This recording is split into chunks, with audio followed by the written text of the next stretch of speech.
और जो चीज एग्जिस्ट नहीं करती, बाबर अकबर ये बाहर के देशों से आए हुए 2 कौड़ी का आदमी हमारे देश को तहस नहस करने की बात करते हैं। इन्होंने कहा कि हिंदू जो है वो 4 वर्गों में बांटे गए हैं। इसका कारण आपको पता है, भगवत गीता का एक श्लोक है, चातुवर्णंग मया सृष्टं गुण कर्म विभागशः। गुण और कर्म चारों वर्गों का, अगर मेरे काम शूद्र वाले हैं तो मैं ब्राह्मण नहीं कहलाऊंगा। अगर मैं असलियत में ब्राह्मण हूं, पैदा ब्राह्मण हूं और काम शूद्र वाले हैं तो मैं शूद्र हूं। और अगर आपके कर्म ब्राह्मण वाले और आप शूद्र हैं तो आप ब्राह्मण माने जाए।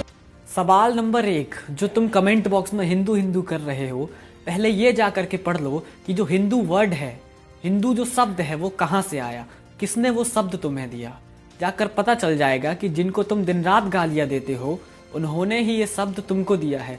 जाओ जाकर थोड़ी पढ़ाई कर लो। और अगर तुम्हारी बात को सच में मान लिया जाए कि वर्ण व्यवस्था कर्म के आधार पर है, तो मुझे अपने इतिहास के अंदर एक ऐसा ब्राह्मण बता दीजिए जो पैदा तो ब्राह्मण हुआ था पर उसकी मौत शूद्र हुई या दलित के रूप में हुई।